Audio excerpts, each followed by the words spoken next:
महत्वाची बातमी, मुंबईतील बाळासाहेब ठाकरे स्मारकाच्या अध्यक्षपदाच्या वादाला नवं वळण मिळालेलं आहे।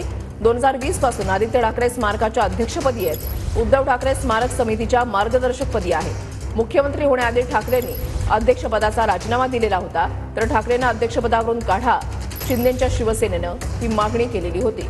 निवृत्ती बाबर आमचे प्रतिनिधी या संदर्भातली अधिक माहिती देतील। निवृत्ती, नक्कीच वृषाली, आपण पाहतोय की काल शिवसेना शिंदे गटाची एक बैठक पार पडली। त्या बैठकीमध्ये त्यांनी असा ठराव मांडला की बाळासाहेब ठाकरे राष्ट्रीय स्मारक जे दादरमध्ये बनतंय त्यामधून उद्धव ठाकरे यांच्या अध्यक्षपदावरून हकालपट्टी करावी अशी त्यांनी प्रस्ताव ठेवण्यात आला होता आणि त्याविषयी मुख्यमंत्र्यांना आपण प्रस्ताव देणार आहोत अशी मागणी करणार आहोत अशी माहिती रामदास कदम यांनी दिली होती। परंतु आता एक नवीन माहिती समोर येते, त्यामध्ये उद्धव ठाकरे या स्मारकाचे अध्यक्ष नाहीयेत, तर आदित्य ठाकरे हे या स्मारकाचे अध्यक्ष आहेत, तर उद्धव ठाकरे हे प्रमुख सल्लागारपदी आहेत, तर सचिव म्हणून सुभाष देसाई या संपूर्ण स्मारकाचं काम पाहत आहेत।